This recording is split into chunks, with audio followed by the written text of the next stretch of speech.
Full Gospel Singapore အတင်းတော်ယူပါရောဖားတခင်နိုင်ငံတော်ကိုပို့စာပြုလက်ထိုနိုင်ငံကိုရောက်ပြန်ဟစေတော့တင်းတော်တည်ထောင်တယ်ကျွန်တော်ကိုယ်ကွယ်တော့ဖခင်ဟာမဖြစ်နိုင်တော့အရာများမဖြစ်နိုင်တော့ချိန်မှာဖြစ်စေနိုင်တော့ဖခင်ဖြစ်တယ်ဒါကိုယုံကြည်လားမိတ်ဆွေဖခင်ဟာယုံကြည်ခြင်းရှိတော့သူနဲ့အလုပ်လုပ်ချင်တာဖြစ်တယ်မိတ်ဆွေဒုက္ခရောက်နေခြင်းဝမ်းနဲ့အားငယ်နေခြင်းရောလင်းချက်မဲ့နေခြင်းတဲ့နာမှာကိုရှိတယ်ငါဒီတင့်ကိုမစွန့်လို့ကြမ်းစာမှာပြထားတယ်ထိုကတိတော်ဟာမနေ့ယနေ့နောင်ကာလအတွက်ဖြစ်တယ်ရိုးရိုးလေးယုံကြည်ပါတင့်တက်တာခန္ဓာစိတ်ဝိညာဉ်ပျော်ရွှင်ခြင်းဉာဏ်တက်ခြင်းနဲ့ပြေဝလိမ့်မယ်ထိုတခင်ကိုတင်မတိသေးဘူးဆိုရင်တက်တာခြင်းသူဟာခေါင်းနေပါတယ်တည်ရင်စိတ်နှလုံးသားတကားကိုဖွင့်ပြီးထုတ်ဆိုခွင့်ပြုလိုက်တယ်အရေးကြီးတယ်နော်မိတ်ဆွေတင့်ရဲ့တမလွန်ရေးတွက်ကောင်းကင်နိုင်ငံရောက်ဖို့တခုတည်းတော့နေလာမှာဖြစ်တယ်။သင်ယုံကြည်ရင်ထာဝရအသက်ရမယ်။သူဟာသင်ရဲ့ပြစ်အတွက်အသေးခံခဲ့တယ်။၃ရက်မြောက်နေ့မှာရှင်ပြန်ခါမယ်။ခင်ဗျာသင်ရဲ့ဘဝတစ်ခုလုံးကိုတောင်းယုံကြည်လိုက်ပါမယ်။ဖို့တခင်နာမအားဖြင့်သင်နဲ့ကျွန်တော်ဟာအကျွေးချေပြီးကျမ်းမာပြီးချမ်းသာပြီးအောင်မြင်ပြီးမျက်နှာသာရပြီးကိုယ်တိုင်မိစမ်းဖို့ဖိတ်ခေါ်ပြရစေ။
Change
Hallelujah. Hallelujah.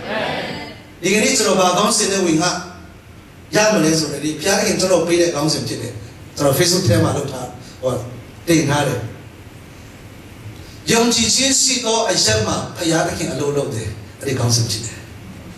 Faith works where God works where faith is. Ayah kita, makan ni amu masih baik. Kalau yang cincin mah pada tu bawa malu. Alam ko tan ne phaya phit de khat ti lo ya lo ta son ne phaya phit de da me phaya a lo lo de achain ka be achain le so lo tu ko yong ji de achain ma ni phaya ye le ya lo chlo min twi ya ta phit de amen ta chu khriyan ni ya khriyan phit da ja ni bi da me khet da ka khriyan phit da ja bi me yong ji da ti ma ja ti bu yong ji chin ne chan na ti ma ja ti bu yong ji chin ne phaya mo myaw le na ti ma ja ti bu Heavy kind of set it, I can't get top him up. Young Jim Machili, Piaki, say no net, but doing that. A Jamuga, Piaki, Tanoro, Chinga Noguri, Piaki, see Dominicola, Puro Young Girotua, a two baby column, Young Chiame. Okay, Shakroni, Taiko. Those in a young Jim Machili, Paya, say no net, but doing that. Piaki, I was a governor. Babu awak saya kawan itu loh. Lu daima si naik le yang jicin ko be tahu sudah payah cina. Suwi yang nari, osari, penyayi cini tahu mesti terus apa penyayi bu. Ni macam orang yang cini tahu mesti cini yang mana pakai cawan mana. Ayi cini mesti macam bu. Terus bangga dia masih pesen orang tahu mesti. Minus berapa malam tu? Minus cincin tahu mesti. Minus berapa kau berapa? Aduh mereka nak jauh ni nak mau belum? Terus dia pakai semua dia le, aduh nak macam tu. Dah me senior ni kisi, canda ni kisi, lu dai mah, yang cina ni aku ini payah tak payah tak macam. Amen. Alah jauh payah buat dia macam ni. Betul buat dia yang mana suruh, macam yang cina ni aku buat dia mah. Ini loh, tetap ini jauh cina. Mana cara lu ngemar? Dia awalnya cara bahagia ke le suruh. Acha buat kaya cina weekend tu bori Yesus nama bang tu ada. Alah kami ya cina. Alah kaya lah sebab nak kami cina. Bapa sendiri ka abuka mau pergi bene. Bapa malu bene. Lui ni. Ngap jadi kau mak pun nabi tahu sahaja ni bene. Ini baru bapa. Adik weekend tu bori aku bang tu ya. Ini pihak tahu surat ayah agak jangan lebih baik. Pihak bawa tahu surat le, yang cincin tahu surat. Ada yang cincin pa mak, ani kami jual mesti. Pihak ada panglo ya. Kalau kalau jual ni na, jual ada pihak tahu kami. Kami semua pihak tahu kami ni jual ni na. Kami yang cincin ma pare kajar lo. Pihak ada panglo umum ya. Pihak kan ni apa tuan semua ni na nolak kerana lo. Bebe tuan sini. Yang cincin ada semua pihak kaum cipai bahasa. Jangan tak payah. Mate kan cincin kan yang setong. Di mana ini YouTube problem hari. Emang betul jangan biar ni soal tu jangan salah pada aku. Siapa tamu jangan terus biar macam ni. Siapa tamu dia sini tu yang ni naga cani ni. Cani ni cuma krido si dua siapa. Awak saya tahu le, krido kat miukang alumni api je le, amen. Cara cici krido si lain, krido kat berita macam ni. Wisi lu ni telah krido si tu apa? Krido kat lani jinsin berita macam ni. Bawa lu alumni api kat betul le, Yesus krido macam ni. Alumni api kat krido. So, krido macam ni pada kama. Bawa lu tengah betul si tu ada suruh krido si tu macam ni. Tamu dia krido nak kalah bro. Nghe tahu jama siwu tu tahu bane. Ane kristo kali cecim menyimene tu ingbu wabro jama siwu tu wabu kinsile kama. Ane jawab boleh solo. Koro coro ina boleh de coro matai tanpa boleh. Coro hari tamu jauh cite. Nghe hari bu tua basu lari. Koro kat jini yang ni bercet. Amin payah suri. Jama cinya. Ni macam and his servant was healed at that moment အဲ့ဒီအချိန်အတွင်းမှာပဲဘုရားတို့မဆိုယုံကြည်ခြင်းရှိတဲ့အဲ့ဒီအချိန်အတွင်းမှာပဲသူငယ်သားကရှိတော်နေရာမှာချမ်းသာတော်ဖြစ်တယ်လက်ခုပ်တီးလို့ဘုရားရှင်ကိုချီးမွမ်းကြဆုတောင်းရအားကြီးလို့ဖြစ်ချင်မှဖြစ်မှာနော်တချို့တွေကဆုတောင်းလေတန်တရားများလေပဲတန်တရားကြိုးရပါဆိုလိုက်သေးတယ်ကိုကျော်သူနောက်လာပါတန်တရားကြိုးလေကင်းတော့ပါနော်ကျော်သူတော်ခေါ်ရလို့ပါစစ်တော်ကျင်းမဲ့ချီးမွမ်းလို့တချို့တွေကဆုတောင်းလေကျမ်းစာဖတ်လေတချို့တွေဘလောက်တော့ဆိုလဲဆိုတော့ကျမ်းစာကြောင့်တရင်တရင်နဲ့ပြီးတဲ့အခါမှာဘုရားမရှိဘူးဆိုတော့ပြန်လာတယ်ကျမ်းစာပုဂ္ဂိုလ်တွေဖာရီရှဲတွေပညာတတ်လေဘုရားကိုယုံကြည်တာရော့လေဖြစ်တယ်ဒီကနေ့တေချာစေခြင်းနဲ့ကျွန်တော်တို့လုံးတဲ့အလုံးကြီးကယုံကြည်ခြင်းကိုအားနဲ့လေဖြစ်စေတယ်ဆိုရင်အရေးထားဖို့အချိန်တန်ပြီကျွန်တော်အများအားပြောပါတယ်ကျွန်တော်ဖေရဲ့ပြောင်းလဲခြင်းမှာမနေ့တိုင်းရေဒီယိုနားထောင်တယ်ယုံကြည်ခြင်းတက်လာလားဆိုတော့ခါမှမတိုးတက်လာဘူးVOA နားထောင်မယ် BBC နားထောင်မယ်သူရဲ့ကဲဆက်အစုပ်ပလုပ်ကြီးနဲ့အဲ့လိုမရတော့ဘာနာကျဲတာပြီးလို့ရှိရင်လိုက်ကမမိတော့လေသူကရှာလီရှာလုပ်လိုက်သေးတယ်ကျွန်တော်ကအရာအိမ်မက်တဲ့အိမ်မက်တဲ့အချိန်ဆိုတော့အခုတော့သူအဲ့ဒါတွေနားမထောင်တော့ပါဘူးကျွန်တော်လုံးနေတဲ့အရာကျွန်တော်မနေ့ကလည်းလူငယ်ချင်းမှာဝင်လာပါတယ်ကျွန်တော်ရဲ့မွေးလျော်ခြင်းကပါတယ်အဲ့ဒီမွေးလျော်တဲ့အရာတွေကကျွန်တော်တို့ကိုယုံကြည်ခြင်းပေးသလားမိမိဝိညာဉ်ရဲ့တက်တာကိုကောင်းစားစေသလားဝိညာဉ်ခန်းချောက်ရင်ဘယ်လိုဖြစ်လာမလဲဆိုတော့အလုံးလုံးပိန်နဲ့အတိတ်ပဲမရှိသလိုခံစားရမယ်။ကျောင်းသက်ပိန်နဲ့အတိတ်ပဲမရှိသလိုခံစားရမယ်။ဘဝဆိုတာချစ်ပါကြီးလဲဆိုတာဖြစ်လာမယ်။ကျောင်းတွေ့တာအဲ့ဒါဘာဖြစ်လို့ဘာလို့လဲဆိုတော့ဝိညာဉ်ခန်းချောက်ဖြစ်တယ်။အဲဒါကြောင့်ကျွန်တော်တို့ကကိုယ့်ကိုယ်ဘာဖြစ်မှန်းတော့မသိတဲ့ဖြစ်နေရှိတယ်။ဒါနဲ့သမင်းသားစားတာနော်။ဘိုက်တာပြည့်သွားတာအာတာမပြည့်ဘူး။ရှိဘူးလား။ဘယ်လိုပြည့်နေပြီလဲမဲ့အခုကိုစားချင်နေတော့ပဲဒါမဲ့ဘာမှလည်းမရှိတော့ဘူးဆိုတော့အဲ့ဒါမှလည်းဆိုတော့ခင်ဗျားရဲ့အရှာတာခတွေးမတွေ့သေးတော့တခုခုလုံနေတယ်လို့ခံစားရတယ်ဘဝမှာလည်းတစ်ခါကျလို့ပဲခင်ဗျားတို့လူကျင်တော့ကျွန်တော်စကားလေးအဲ့ဒီစိတ်ရှုံးတဲ့ဥစ္စာတွေကိုရှောင်ပြရတော့ကျွန်တော် TV တွေပါဖွင့်ကြည့်လိုက်တယ်ဗီဒီယိုပါကြည့်လိုက်တယ်ကြည့်နေတဲ့အချိန်မှာမိတ်တယ်လို့ဘာလို့နဲ့အဲ့ဒီဗီဒီယိုစကားပြီးတော့လည်းပို့တော့ဆိုသေးတယ်မနေ့ကကျွန်တော်ဒီမှာလည်းပြောသေးတယ်အပြစ်လုပ်တဲ့ခါမှာပြောသလားအပြစ်လုပ်လားတကယ်ပြောတာတော့ဟုတ်တယ်အပြစ်လုပ်တဲ့ခါမှာဘုရားမင်းတဲ့ရလုပ်တဲ့ခါမှာခက်နဲ့လုပ်တဲ့အပြစ်ဆိုတာတိတ်မရှိဘူးအားလွယ်တယ်လို့ခံစားရတယ်တအားပြောတယ်လို့ခံစားရတယ်ဒါပေမဲ့အဆိုးဆုံးတော့အရာကအဲ့ဒီအပြစ်လုပ်ပြီးနောက်ပိုင်းမှာလိဟာနေတဲ့နှလုံးသားဝိညာဉ်ထဲမှာတခုခုလုံနေတယ်လို့ခံစားရတယ်အဲ့ဒါဘာဖြစ်လို့လဲဆိုတော့မိတ်ဆွေနဲ့ကျွန်တော်ဝိညာဉ်ကဖြားနေလို့ဖြစ်တယ်နားလည်မှုပြကောင်းခြင်းပေးပါစေကျွန်တော်လှုပ်ဆောင်တဲ့အရာတွေအားလုံးကဘာကိုထောက်ပံ့ပေးဖို့အရေးကြီးလဲဆိုတော့ဖခင်ကိုတာပြီးယုံကြည်နိုင်ဖို့အကြောင်းဖြစ်နေရမယ်ဟာလေလုယာဖခင်ကိုယုံကြည်နိုင်ဖို့အကြောင်းဖြစ်နေရမယ်ဖခင်ကြောင့်တက်တာများလေလေဖခင်ရဲ့နည်းလေကိုတော့ကိုယုံကြည်လေဖြစ်နေရမယ်တချို့တွေဖခင်ကြောင့်တက်တာများလေဒီလောက်ကြီးလည်းမလိုပါဘူးကွာဆိုပြီးတော့အတွေးကိုပေါက်တဲ့ဖခင်လည်းရှိသေးတယ်ဒီလောက်ကြီးလည်းချီးမွမ်းဆံမလိုပါဘူးကွာဒီလောက်ကြီးလည်းဆုတောင်းဆံမလိုပါဘူးကွာအစီလုံးဖခင်ဆိုတာမလိုပါဘူးကွာလူဘဝဆိုတာကိုယ်တိုင်ကြိုးစားမှရမယ်ကိုယ်လုံးမရမယ်ကြိုးစားခြင်းနဲ့အသက်ရှင်ခြင်းတို့တွေအများကြီးတယ်။နောက်တရားဖို့ဘုရားကောင်းချီးပေးပါစေ။ဘာလို့လဲဆိုတော့ကျွန်တော်တေချာပြောမယ်နော်။ခင်ဗျားရဲ့အလုပ်ကခင်ဗျားဘောကိုအမခံချက်မပေးနိုင်ဘူး။တေးဘာကတည်းကဆက်ပိုက်ဆံတွေကအမခံချက်မပေးနိုင်ဘူး။ခင်ဗျားမဖျားရတော့ဘူးမနာရတော့ဘူးအမခံချက်ပေးနိုင်တယ်လို့ကမ္ဘာကြီးမရှိဘူး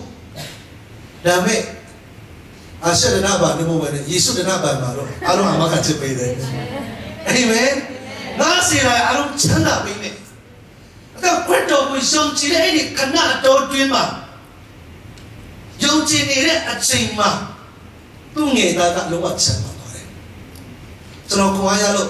ထက်ကပြောမယ် Joseph Prince ပြီးခဲ့တဲ့3လေးနေတော့ဖြစ်တယ်သူရဲ့ devotion မှာတော့ဖတ်လိုက်တော့ဆုတောင်းခြင်းအစားရှောင်ခြင်းဆိုတာကဘာလို့အရေးကြီးလဲဆိုတော့တဲ့ပြဿနာတစ်ခုခုအခြေအနေတစ်ခုခုကျွန်တော်တို့ကမယုံကြည်နိုင်ဘူးခြေလမ်းမနိုင်ရဘူးအဲ့ဒီအတွက်စိတ်ပူပန်နေတယ်အဲ့ဒီချိန်မှာကျွန်တော်တို့ကဆုတောင်းနေတယ်ဖယားနဲ့ကိုဖယားနေတယ်ဖယားကိုရှာနေတယ်ဆုတောင်းရင်နဲ့ဆုတောင်းနိုင်လို့ဘုရားကလမ်းဖွင့်ပေးတာတော့မဟုတ်ဘူးဒါပေမဲ့ဆုတောင်းရင်နဲ့ဘုရားနဲ့နိကရင်နဲ့ဘယ်လိုဖြစ်လဲဆိုတော့မယုံကြည်နိုင်တဲ့အနေထားကနေယုံကြည်နိုင်တဲ့အနေထားရောက်ပါတယ်ခြေလမ်းမလိုက်ရတဲ့တက်တာကနေပြီးတော့ခြေလမ်းလိုက်ရတဲ့တက်တာရောက်ပါတယ်မျောလင်းခြင်းမရှိတဲ့တက်တာကနေပြီးတော့မျောလင်းခြင်းပြည့်တယ်တော့တက်တာကျွန်တော်ရရှိတာဖြစ်တယ်ဟာလေလုယာအဲ့ဒီအချိန်ကပဲဆိုတော့ယုံကြည်ခြင်းရှိတဲ့အချိန်ဖြစ်တယ်အဲ့ဒီအချိန်ကျန်ဆုတောင်းလိုက်ပါ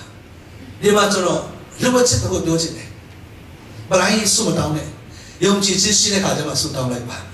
။မယုံကြည်နိုင်ဘူးဆိုရင်အရင်ဆုံးကိုဆက်ကပ်လိုက်ပါ။အရင်ဆုံးဘုရားကိုချီးမွမ်းလိုက်ပါ။ချီးဆိုတော့ချီးမွမ်းလိုက်ပါ။ဘုရားကဘယ်လိုပို့ဆောင်ခဲ့တယ်အဲ့ဒါကိုချီးဆိုရင်ချီးမွမ်းလိုက်ပါ။အတိတ်ဘဝတော့ဒီလောက်တော့ပို့ဆောင်ခဲ့တယ်ဆိုရင်အခုလည်းဘုရားကတတ်နိုင်တယ်ဆိုရင်ယုံကြည်ခြင်းရောက်လာမှာဖြစ်တယ်။ဟာလေလုယာ။ကျွန်တော်တို့ကအခါကျပြဿနာကြီးပဲမြင်နေတာ။ဘောလည်းကြီးပဲမြင်နေတာ။အဲ့ဒါလည်းကြီးတဲ့ဘုရားကိုမမြင်တော့ဘူးပြဿနာအဲ့ဒါဒါမဲ့ပွားခဲ့ရတဲ့ခြေလမ်းတွေပြန်ကြည့်မယ်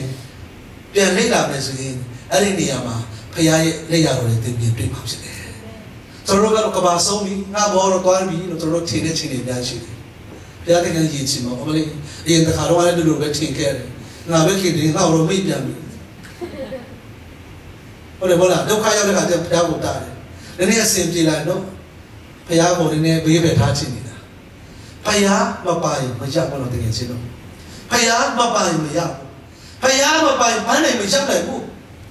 စီမမလာပြီးတော့အလုံးလို့လည်းဆိုဘာတွေ့လဲတင်းရဲ့ဘဝရှိရတော့ဖြစ်တယ်ကျွန်တော်ရဲ့ဘဝကိုအာမခံချက်ပေးတဲ့ကဲတင်နဲ့ရွေးနှုတ်ကဲတင်နဲ့ခရစ်တော်မပါဘဲနဲ့တင်းရဲ့ဘဝဘယ်တော့မှအောင်မြင်မှာမဟုတ်ဘူးရှင်းတဲ့ဘဝဘယ်တော့မှရမှာမဟုတ်ဘူး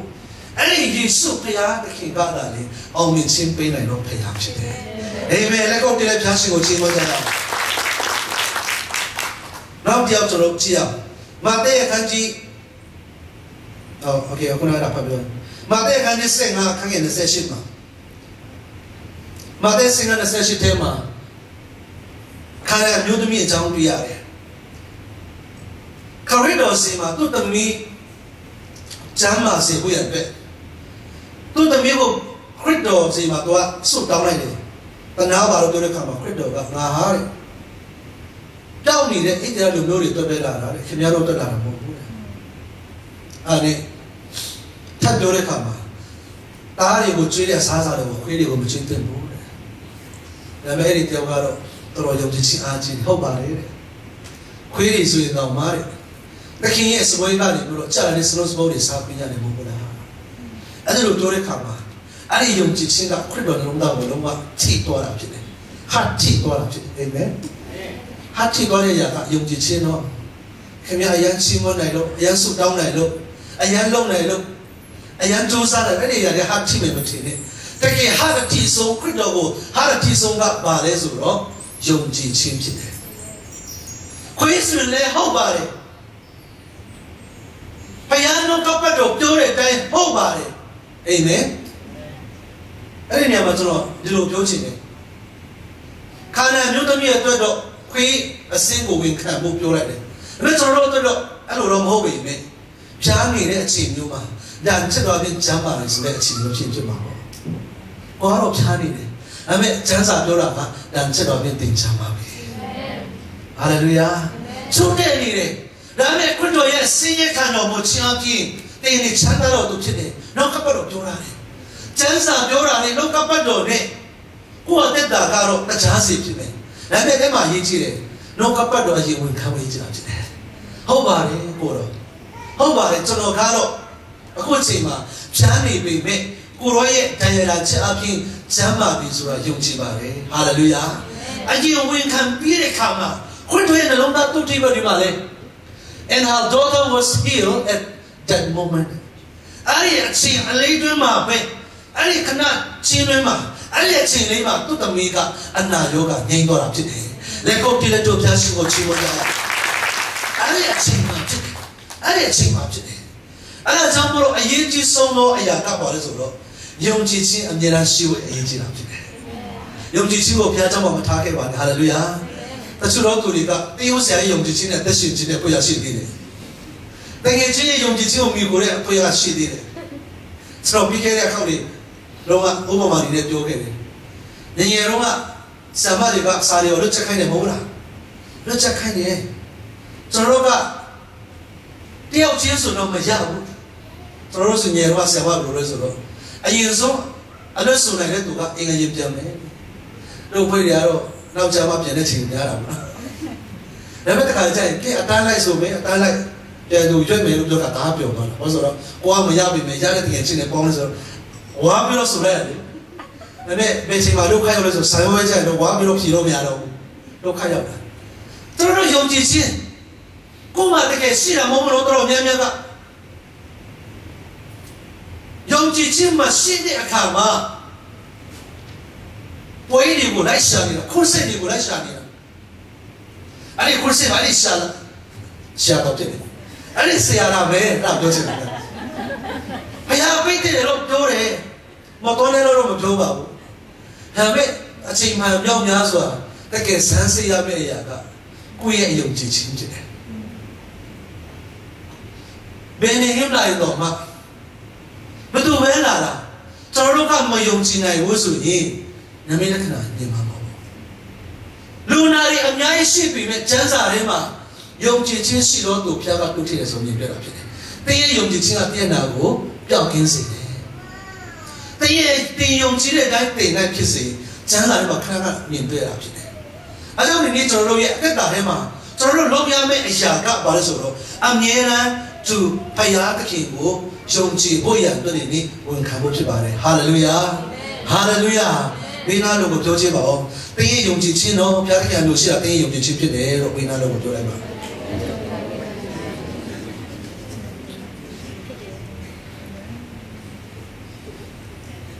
နောက်ကျမ်းစာတစ်ခုကြားမာကုရှိ23မှာမာကုရှိ23ထဲမှာဘယ်သူတွေ့ရလဲဆိုတော့လူကန်းတယောက်ရှိတယ်အဲ့ဒီလူကန်းကိုစွတ်တောင်းခံလို့သွားတဲ့ခါမှာခရစ်တော်ကဘယ်ဆိုင်ရာမြို့ရွာကနေပြောတော့သူကရွာပြင်ထုတ်လိုက်တာဖြစ်တယ်မြို့ထဲမှာမလုပ်ဘဲနဲ့မြို့ပြင်ခေါ်ပြီးမှစွတ်တောင်းပေးတာဖြစ်တယ်။ဘာဖြစ်လို့လဲဆိုတော့အဲ့ဒီမြို့အဲ့ဒီနေရာတော့ဟာခရစ်တော်ကြီးပြင်းလာတဲ့နေရာတည်းဖြစ်တယ်။ခရစ်တော်ကိုယ်လည်းပြောခိုင်းတဲ့ကျွန်တော်ပြောမယ်။ဘယ် prophet မှာဆိုတဲ့မိမိရဲ့ဇာတိမိမိမွေးဖော်တဲ့နေရာမှာမအောက်ကြဘူး။ဒါကြလည်းဟုတ်ပါတယ်ကျွန်တော်တို့လည်းဒါကြအခက်ဆုံးအိမ်မှာပေါ့ပေါ့အခက်ဆုံးတော့အိမ်ကလူတွေလက်ခံဖို့အခက်ဆုံးပဲ။အပြင်မှာဘယ်တော့ပဲပြောအိမ်ကလူတွေကိုယ်ချင်းကိုသိတယ်။ကိုယ့်ရဲ့ထောင်သိနေတယ်အပြင်မှာတော့စွတ်တောင်းတယ်လို့လည်းသွားပြီးအိမ်မှာစွတ်တောင်းတာမတောင်းလို့ဆိုအိမ်ကလူတွေအသိဆုံးပေါ့ဆိုတော့ဘာဖြစ်လို့အဲ့ဒီနေရာမှာမပေးတော့ဘူးလဲဆိုတော့ယုံကြည်ခြင်းမရှိတဲ့ရွာဖြစ်လို့ယုံကြည်ခြင်းမရှိတဲ့နေရာဖြစ်လို့အဲ့ဒီနေရာကနေဆွဲထုတ်ပြီးတော့ရွာအပြင်မှာခရစ်တော်ကပေးပြောလိုက်တာဖြစ်တယ်သူရဲ့မျက်စိကိုစွန့်နေလို့တော့သူ့ကိုစေခိုင်းပြီးတော့အနာရောဂါကိုပေးပြောက်တာဖြစ်တယ်။တခါကျရင်ဘာလို့လဲဆိုတော့မယုံကြည်နိုင်တဲ့အသက်တာမျိုးကနေတခါကျရင်ရွာပြင်ထွက်ဖို့လိုတယ်ဘယ်နေရာလဲဆိုရင်အလုပ်တွေပါခဏထားပြီးတော့အာမင်ဖခင်မျက်မှောက်တော်ရှာဖို့လိုအပ်တာလေ။အဲ့ဒီအလုပ်ဆိုတာကလေတစ်ခါလုံးလုပ်ရမှာ။တခါကျရင် off ယူပြလိုက်ပါ off ယူတဲ့ခါကျရင်ကျွန်တော်အိပ်ဖို့တော့မဟုတ်ဘူးလေနော်။ဘုရားမျက်မှောက်တော်ရှာဖို့စွတ်တောင်းဖို့ဘုရားသခင်နဲ့အချိန်ယူဖို့ဖြစ်ပါစေအာမင်ဘယ်ထရီပြန်တွင်းရတယ်လို့ပဲမိမိသက်တာဘယ်ထရီပြန်တွင်းချလိုက်ပါခင်ဗျားဟောင်းနေတဲ့ idea တွေအားလုံးကအသစ်တွေရောက်လာမှာဖြစ်တယ်မျက်နှာသာမရှာနိုင်တဲ့အသက်တာမျိုးကနေပြီးတော့မျက်နှာသာရှာတဲ့သက်တာပြင်ပိုင်ဆိုင်လာမှာဖြစ်တယ်ဟာလေလုယာတခါလေကျအပြစ်ခဏထွက်ကြည့်ရအောင်ကိုယ့်ကိုယ်လည်းခါကျကြည့်လိုက်ပါခရီးတွေပါပေါ်တဲ့ခါကျရင် စင်ကာပူခင်ဗျားလုပ်ငန်းပြင်ကိုပြန်လက်ကြီးစီခြင်းနဲ့အဲ့မှာပြုံဖို့ပဲမစင်စားနဲ့ခရီးပါတော့တဲ့ခါကျတော့ရှိပြန်ကြည့်ပြီးတော့ငါအလုပ်ကဘယ်လိုနေတယ်လဲနေ့တိုင်းငါသက်ရှင်ဘဝဘယ်လိုဖြစ်နေတယ်လဲပြီးလို့ရှိရင်ငါရဲ့ဝိညာဉ်ကြီးအသက်တာဘယ်လိုဖြစ်နေတယ်လဲအဝေးကနေပြန်လက်ချတဲ့ခါကျရင်တင်မြင်တွေ့လာမှာဖြစ်တယ်အဲ့ဒီခါကျရင်အရေးကြီးတဲ့အရာတွေကိုလက်မလွတ်ပဲနဲ့ဟာလေလုယာဖခင်နဲ့တော်တော်သူများဖြစ်စေခြင်းနဲ့တယောက်ချင်းစီလည်းဖျားကောင်းခြင်းပေးပါစေဟာလေလုယာမယုံကြည်နိုင်တွေကိုမဆပါကိုရောမယုံကြည်နိုင်တွေကိုမအဆပါဒီနေ့ကိုရောကိုရှာဖွေခြင်းနဲ့တခါကျရင်တော့ဘုရားခင်ကအချင်းတွေကိုပြောင်းလဲပေးတာတဲ့ကျွန်တော်တို့ပြောင်းလဲပေးဖို့ဘုရားကိုစိတ်ဝင်စားတာဖြစ်တယ်ကျွန်တော်ဆုတောင်းတာနင်းကန်ကိုရောအဲ့ဒီရှင်းတဲ့တွေ့ကြုံလို့မနေ့အစိုးရထားတော့ရန်သူတွေအများကြီးမြင်နေရတယ်အရန်ကြောက်တဲ့တွေ့ကြုံကအဲ့ဒီရှင်းထားလာတဲ့အခါမှာကြည့်ပါဦးတဲ့တခင်ဟိုမှာငါတို့တော့သွားပြီးထင်တယ်ရန်သူတွေအားများနေတယ်သူထင်တာကတော့အဲ့ဒီရှင်းဆုတောင်းလိုက်လို့ရှိရင်တခါတည်းနဲ့ကောင်းကင်နေမိကြဖြစ်ဖြစ်နေပြီးခဲ့တဲ့ပတ်တော့အဲ့ဒါဝိတ္တဟာဝါမိအကြောင်းခဏပြောလို့ဆိုအေလိယအကြောင်းပေါ့နော်ဟိုအေလိရှေနဆာရောပိတိချင်းဆိုတော့ကောင်းကင်မိမကတော့ဘာလဲကြားလာမလဲမသိဘူးရန်သူတွေကိုတောင်းလဲစီမယ်ရန်သူတွေကိုတခုခုလုံးတယ်လို့ထင်ကောင်းထင်လိမ့်မယ်ဒါပေမဲ့သူစွတ်တောင်းတဲ့အရာကသူ့ရဲ့ငယ်သားသူ့ရဲ့ချွန်ရဲ့ဝိညာဉ်မျက်စိပွင့်ဖို့စွတ်တောင်းပေးတဲ့ခါမှာပြဿနာအလုံးအဲ့ဒီစစ်သားအလုံးတဲ့ရန်သူတွေအများကြီးထက်ပါ၍ကြီးမားတဲ့ကောင်းကင်တမန်တပ်တွေကိုမြင်တွေ့ခွင့်ပြပေးတာဖြစ်တယ်။ဒါကြောင့်အဲ့ဒီအချိန်ကပြောင်းတော့မှာမဟုတ်ဘူး။ဘယ်သူတောင်းတော့လဲဆိုတော့မိတ်ဆွေနဲ့ကျွန်တော်ပြောင်းလဲတော့မှာဖြစ်တယ်။အချိန်ကတော့ရှင်းနေစေပဲမပြောင်းတော့ဘူး။ဒါနဲ့ကိုကတောင်းလဲတော့တဲ့အခါမှာမကြောက်တော့ဘူးဟာလေလုယာ။ယုံကြည်ခြင်းနဲ့ချမ်းသာရလာတယ်။ယုံကြည်ခြင်းနဲ့တွားရလာတယ်။လက်ကောက်တည်းလေးကိုချီးမွမ်းကြတာ။ဟာလေလုယာ။ဟာလေလုယာ။ယုံကြည်ခြင်းနဲ့ဒီနေ့ရှိလန်းလန်းချင်းကတာလေဖခင်ရဲ့ဘုန်းတော်ကိုမြင်တွေ့စေမှာဖြစ်တယ်။ဖခင်ကကောင်းတဲ့ခြင်းတွေကိုညင်းဝေလို့နော်ကောင်းတဲ့ခြင်းတွေကိုအားကိုးမိတယ်ဆိုရင်ကောင်းတဲ့ခြင်းတွေကညင်းဝေလို့ဘယ်တော့ပြောလို့ဆိုတော့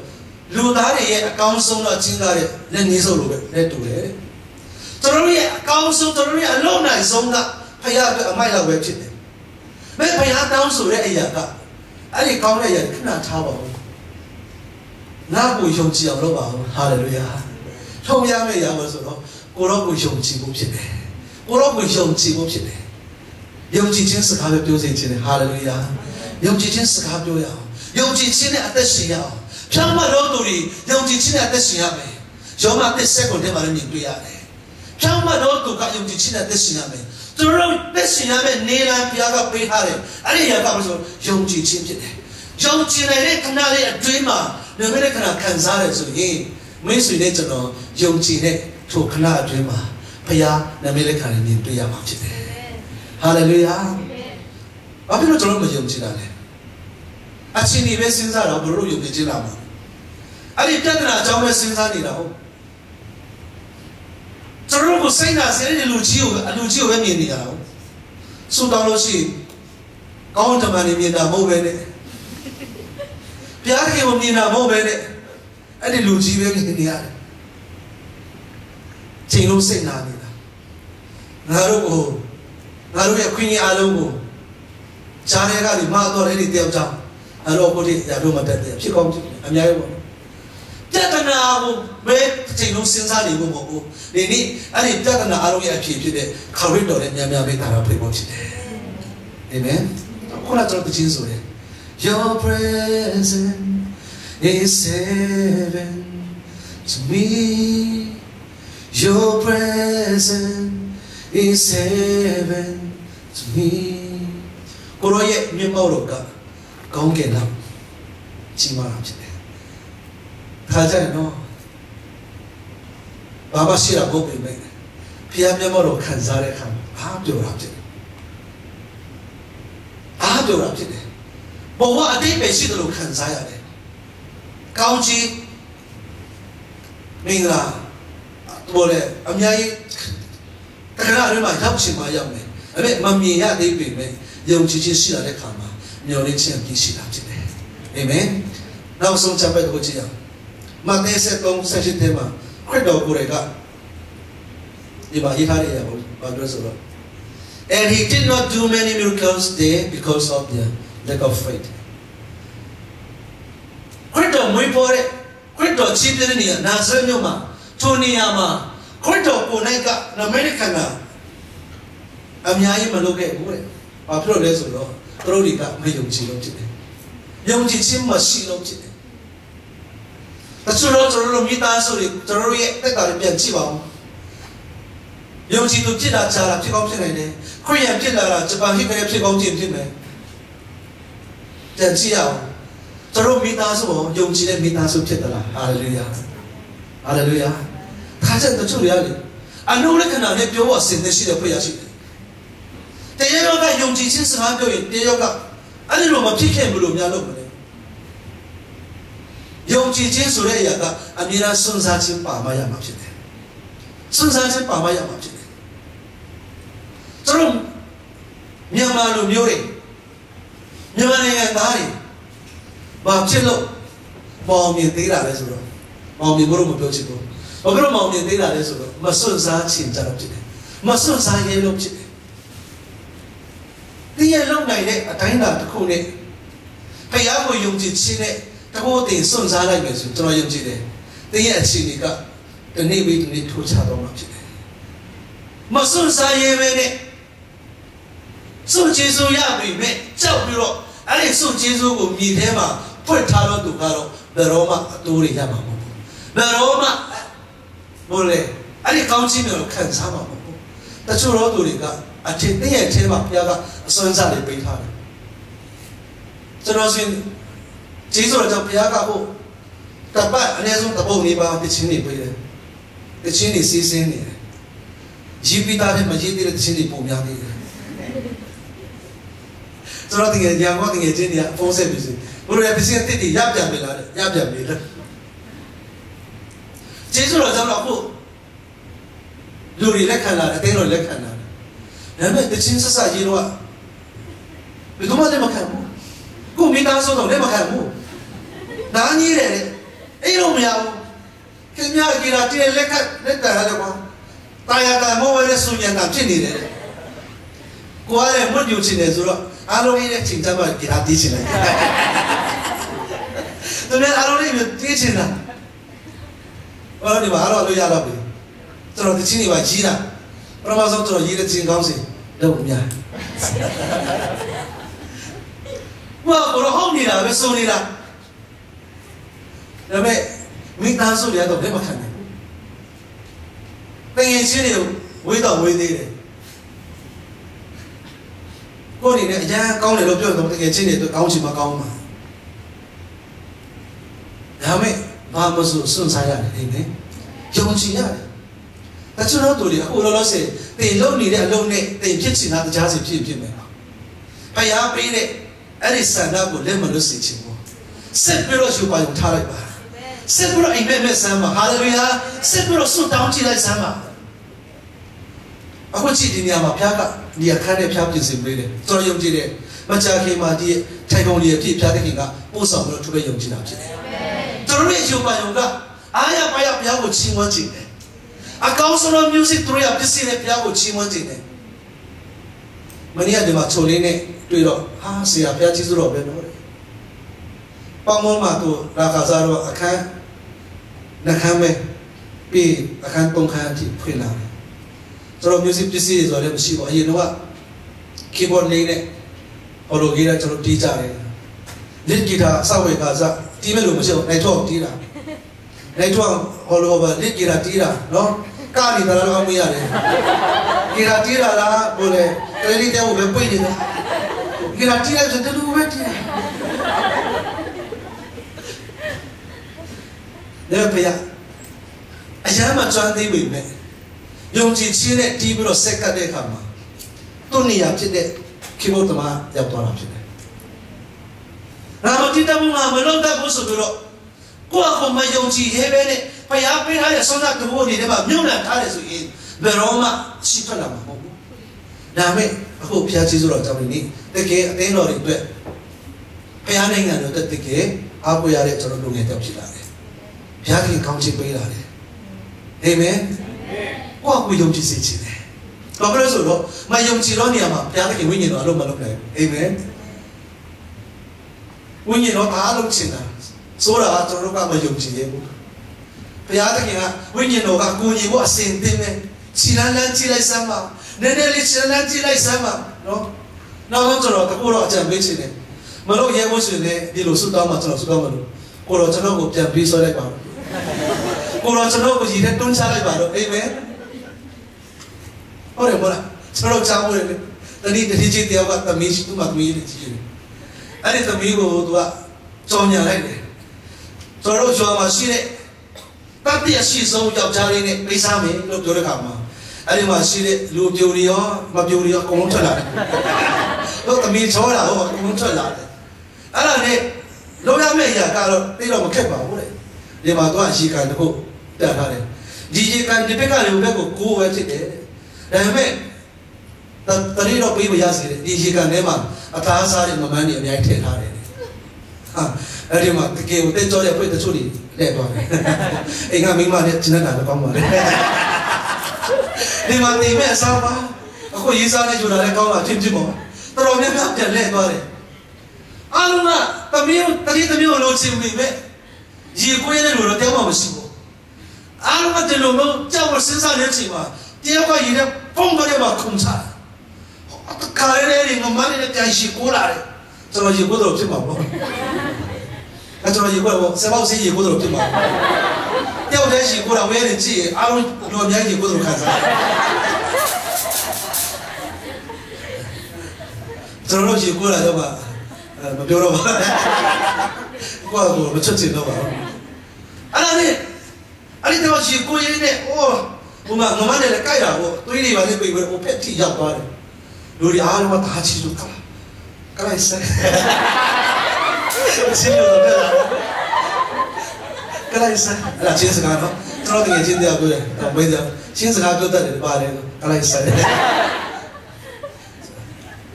ဟာဘာဒီတော့တတိရှိတယ်လို့အားလုံးကဒါစိတ်ဝင်စားတာအဲ့လိုတတိကျတဲ့ကားတော့ကြတာဒီတော့တတိရှိလို့ငါသမီးနဲ့ပေးစားအားရကောင်းပါပဲကဲဘာလို့ချင်းနေဟာသမီးပေးမယ်ပြီးငါရဲ့ပိုက်ဆံမှုတွေလည်းအများကြီးပေးမယ်ဘာမှမလုပ်ချင်ဘူးဘာမှမလုပ်ချင်ဘူးဘာလို့ရည်တဲ့ခုံချရတယ်သိချင်တာတစ်ခုပဲရှိတယ်ဘာမှမလုပ်ချင်ဘူးသိချင်တာတစ်ခုပဲရှိတယ်ဘာလဲအခုလည်းငါ့ကိုရည်တဲ့တွန်းချတဲ့တူတူလေသူသိချင်တာတစ်ခုပဲရှိတယ်အားလုံးကတတိရှိတယ်လို့ချိန်တာတတိရှိတယ်လို့မဟုတ်ဘူးတယောက်ကတွန်းချလို့နော်ရုံးထွက်တဲ့ကကြတော့ဘယ်တော့ရောက်သွားတာပဲဒီကနေ့တော့ဒီတိုင်းဆူတောင်းစီခြင်းနော်ကိုတော့သိတော့မယုံကြည်နိုင်သေးဘူးဒါပေမဲ့ဝိညာဉ်တော်ဖေဟာကျွန်တော်ကိုဒီထဲတွန်းချက်လိုက်ပါတယ်ကျွန်တော်ကကိုယ့်အရေးကိုဘယ်တော့မှသွားမဲ့ဖိတ်ထဲမှာမပါဘူးကိုယ့်အရေးကိုဘယ်တော့မှရွှေ့မဲ့ထဲမှာမပါဘူးဒီထဲတွန်းချက်လိုက်ဖြစ်မယ်ကျွန်တော်တကောက်ဆူတောင်းတာကိုတော့ကျွန်တော်ဘဝကိုကိုတော့လိုရှိတဲ့တိုင်းပြန်ပြီးဆွဲပါမယ်ဆူတောင်းတာဝိညာဉ်တော်တကယ်လဲဆွဲတိတော့ပြောစရာမကောင်းဘူးလည်းပဲကောင်းတာကကျွန်တော်ဝိညာဉ်တော့အရင်ကောင်းတာဖြစ်တယ်တက်တဲ့ခံစားရထွက်လာတယ်ဟာလေလုယာအဲ့ဒီအတွေ့အကြုံတွေကဖယားကိုပို့တော့ဖိယန်းစေတာဖြစ်တယ်အဲ့တော့ခရစ်တော်ကိုယ်တိုင်မှာပြောလဲဆိုတော့သူရဲ့ချင်းပြတဲ့နာဇရက်မြို့မှာနာမည်နဲ့ခရာအများကြီးမလုပ်ဘူးလေဘာဖြစ်လို့လဲယုံကြည်ခြင်းမရှိလို့ဖြစ်တယ်ယုံကြည်ခြင်းနည်းလို့ဖြစ်တယ်ဖယားကမိတ်ဆွေတို့ကျွန်တော်ကိုချင်းမြောက်ခြင်းတယ်ကောင်းခြင်းပေးခြင်းတယ်အသက်တော်ပေးခဲ့ပြီလေယောမထဲမှာပြထားလဲဆိုတော့ယောမထဲမှာလားယောမထဲမှာအပက်ထဲမှာကာရတီထဲမှာတခုမှတော့ပါတယ်တားတော်နဲ့တကွာခတ်တင်းတော့အရာတို့ကိုမပေးမနေပါဘူးဘယ်ထဲမှာလဲယောမဟုတ်ပါနော်ယောမရှစ်30နဲ့ဘယ်လောက်လဲမသိဘူးဟောနားတော့မှာဖြစ်မယ်အင်္ဂါကိုတစ္ဆာပြန်ဖတ်ကြည့်လိုက်တားတော်ကိုပေးတဲ့တပါးတော်တားတော်ကိုပေးတဲ့ဖယားသခင်ကတားတော်နဲ့တကွာခတ်တင်းတော့အရာတို့ကိုမပေးမနေဘူးဒါပေမဲ့ကျွန်တော်ရဲ့စိတ်ကိုချင်းကပါလဲဆိုတော့ဖယားကတော့ပေးမယ်ဒါပေမဲ့ယုံကြည်ခြင်းမရှိရင်လက်ခံလို့မရဘူးယုံကြည်ခြင်းမရှိရင်ကျွန်တော်ကအဲ့ဒီနေရာကနေပြီးတော့ breakthrough တွေမြင်တွေ့ရမှာမဟုတ်ဘူးအဲ့တော့ဒီစကားမထားစေချင်ဘူးယုံကြည်ခြင်းရှိသောနေရာမှာဖယားအလုံးလုံးတာဖြစ်တယ် ယုံကြည်ခြင်းရှိတော့အချိန်မှဘုရားလို့လုပ်တာဖြစ်တယ်ယုံကြည်ခြင်းနဲ့တည်ဝန်ခံတိုးဆိုတဲ့အချိန်မှနမလေးခဏလေးဖြစ်လာမှာဖြစ်တယ်ဟာလေလုယာဟာလေလုယာညီတော်ချင်းတက်တာထားခဲ့လိုက်ပါတော့ဟာလေလုယာညီတော်လိုက်လို့အောင်မြင်သွားတယ်ဆိုတာအားမချမ်းမှာမဟုတ်ဘူးယောရှုနဲ့ကာလေဘယ်လောက်တခြား10ယောက်စလုံးက10ယောက်လို့ပြောတော့အများကအချင်းကြီးအပေါ်မှာရက်တည်ပြီးတော့မဖြစ်နိုင်ဘူးသူတို့တွေကလူဘလူးကြီးလိုပဲငါတို့ကညာကောင်နဲ့တူတယ်လို့ပြောတဲ့အချိန်မှာယောရှုနဲ့ကာလေကတော့သွားပြီးတော့ထာဝရဘုရားနာမနဲ့သွားတင်ပြရအောင်ဘုရားနာမနဲ့သူတို့ကဘုရားနဲ့နေကတော့သူတွေဖြစ်တော့ကြောင်းဘုရားကိုအားကိုးတတ်လာတာဖြစ်တယ်ထိုနေရာမှာယောရှုနဲ့ကာလေကတကယ်တမ်းကျတော့ခါနန်ပြည်ဝင်စားတဲ့ထဲမှာပရမအဆုံးဘုရားစီမှာပါချင်မှပါဒါပေမဲ့သူတို့ယုံကြည်ခြင်းကြောင့်သူတို့နှစ်ယောက်ကပါသွားတာဖြစ်တယ်ပါသွားတာဖြစ်တယ်အာမင်ဒီကနေ့ကျွန်တော်တို့ယုံကြည်ခြင်းနဲ့ဘုရားစီမှာချင်းကပ်ရမယ်မယ်နောက်ဆုံးယုံကြည်ခြင်းဘယ်လိုရမလဲဆိုတော့အနည်းငယ်တော့ထပ်ပြောချင်တယ်ယောမ30စက္ကန့်ထဲမှာယုံကြည်ခြင်းนี่ဈာနာခြင်းအပြင်ဖြစ်တယ်ထိုဈာနာခြင်းนี่လည်းဘုရားသခင်နောက်ကပတ်တော်အပြင်ဖြစ်တယ်နောက်ကပတ်တော်များများကြားရလေယုံကြည်ခြင်းတိုးပွားနေလေဖြစ်တယ်အာမင်ပြီးလို့ရှိရင်အဲ့ဒီနောက်ကပတ်တော်ရှင်ဖြစ်တဲ့ခရစ်တော်နဲ့များများအချိန်ယူနေလေကျွန်တော်တို့ရဲ့ယုံကြည်ခြင်းကတိုးပွားနေလေဖြစ်တယ်ယုံကြည်ခြင်းကဈေးထဲမှာဝယ်လို့မရဘူးနော်ယုံကြည်ခြင်းကအလုပ်ကြိုးစားလို့ရမှာမဟုတ်ဘူးနော်အဲ့ဒီယုံကြည်ခြင်းကဘုရားနဲ့များများအချိန်ယူတဲ့ခါကျရင်ရရှိလာမယ့်ရတယ်ဖြစ်တယ်ကြီးတော်မှုဘယ်လိုရတတ်နိုင်လဲဆိုတော့ယုံကြည်တော်သူကကြီးတော်မှုဖြစ်မှာဖြစ်တယ်ကျမ်းစာထဲမှာကိုယ်ရလို့တည်လာလားနောက်ဆုံးအချိန်ရလို့တည်လာလားလို့မသိဘူးကျမ်းစာထဲမှာသူတို့ရေးထားတယ်နောက်ဆုံးတော့ကာလမှာတဲ့ယုံကြည်တော်သူတို့ပေါ်မှာဘုရားခင်ပြောတဲ့အမှုအရာတွေကသူရေးထားတာဖြစ်တယ်ယုံကြည်တော်သူတို့ပေါ်မှာဘုရားကပြုတဲ့အမှုတွေအများကြီးရှိတာဖြစ်တယ်အကြောင်းဒီနေ့မယုံကြည်တော်ယုံကြည်သူများမှာဖြစ်ကြပါစို့လေဟာလေလုယာ